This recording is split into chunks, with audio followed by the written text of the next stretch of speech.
بسم اللہ الرحمن الرحیم۔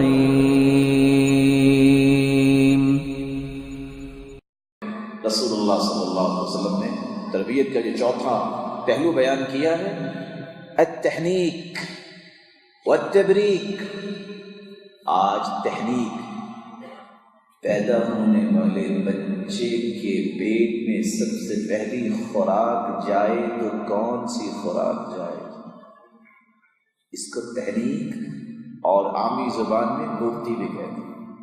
صحابہ کرام کا یہ مزاج تھا کہ جب کوئی بیٹا پیدا ہوتا ہے، جب کو اللہ تعالیٰ اولاد دیتے، فوراً اللہ کے رسول کے پاس پہنچتے اور ان سے تحنیک دلواتے ہیں، برکت کی دعا کرواتے ہیں۔ ہمارا تعلق ہی نہیں، ہماری زبان آج بولتی ہے، سب سے زیادہ تو بولتی ہے دینداروں نے کیا کیا، مولویوں نے کیا کیا۔ اور میں یہ عبارت پڑھ کے ورطہ حیرت میں چلا گیا۔ سچ کہا جس نے کہا کہ جس کی زبان علم والوں کے خلاف بولتی ہے وہ اپنی اولاد کی نیکی سے محروم کر دیا جاتا ہے، اس کی اولاد کبھی دین پر نہیں آئے۔ رسول اللہ صلی اللہ علیہ وسلم کے صحابی بیان کرتے ہیں، ولد لی غلام فأتیت النبی صلی اللہ علیہ وسلم فسماه ابراہیم وحنکه بتمرہ ودعا له بالبرکہ ودفع الیہ۔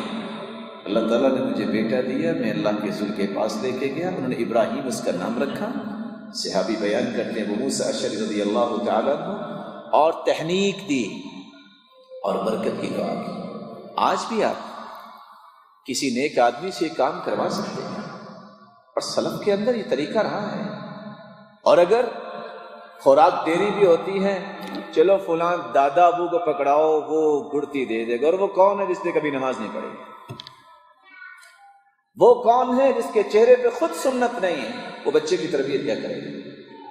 یا ایھا الانسان ما غرک بربک الکریم۔